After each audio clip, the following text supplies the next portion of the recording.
G'day legends, Calvin here. Today we are going to have a look at the scale of hardness. Now, name 3 better things that go together. You can't. Red, green tables is where it is at. And we are going to have a look at, well, particularly the midfielders here. And yes, it is limited data. We'll talk about that. But what you could do with Paddy Cripps based on the scale of hardness and what's coming up for these players. Now, the scale of hardness, remember, it is about what teams currently give up.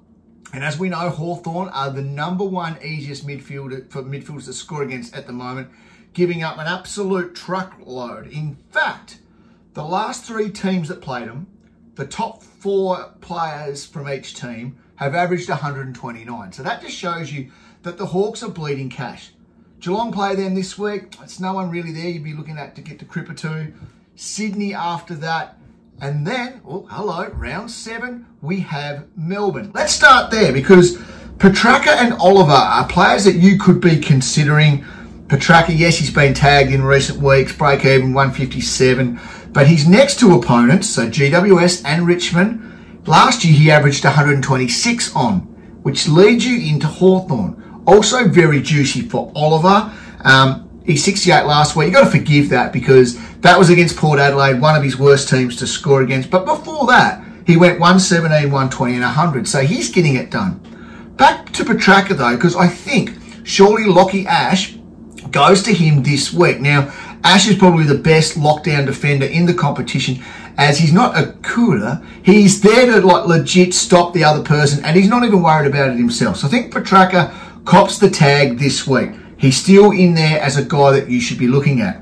#1 on my list, though, is Jack Steele. Look at his run. So he's got Gold Coast coming up. He probably gets the Ash tag in round 6, but then he doesn't play GWS again. So after that, though, he goes Port Adelaide, Melbourne, Geelong, and Adelaide. So he has a nice little run coming up as well. Lachie Neale, great one for him. Collingwood, Suns, Sydney, West Coast, Adelaide, and Hawthorn all leading up to when he gets tagged in round 11. But as you can see, too easy, too mega easy in that time for him. He would be a great pickup. Mcrae as well. So Mcrae, he's got North Melbourne this week into Adelaide, Sydney, Port, Collingwood, and Gold Coast. They are all good matchups for him. The thing is, we need to make sure that we are keeping an eye on these tags because they are very important and some teams are using them harder than others at the moment. So just keep an eye on that. But the thing to remember is the scale of hardness is only a guide. It's only a guide because, well, we've had limited amount of games at the moment, but I thought I'd put this out here as potential picks for potential options for this Paddy Cripps trade. Personally, Took Miller is the one that I am going to be going.